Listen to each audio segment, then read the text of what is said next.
Novato Creek 2012 dredging project.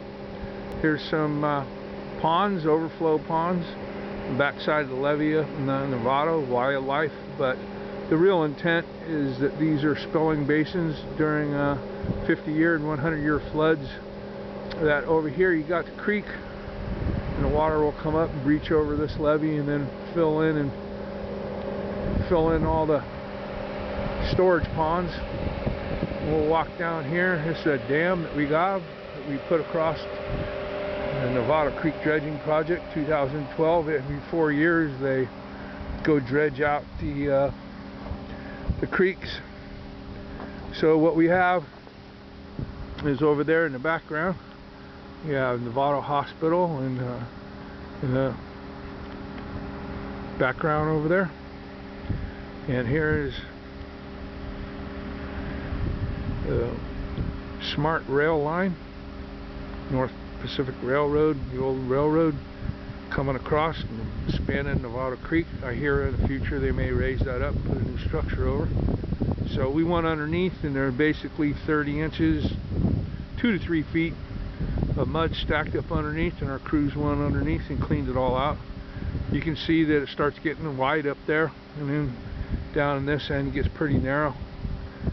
And then actual Novato Creek over here to my right, walking down, from this point on is not maintained, and Fish and Game will not let them go down and dredge. And the natural creek is only about 30 feet wide. Top of the banks gets down to maybe 15 feet wide at the bottom. So all of the storm comes down and hits this point and can't get out fast enough in the 100-year floods.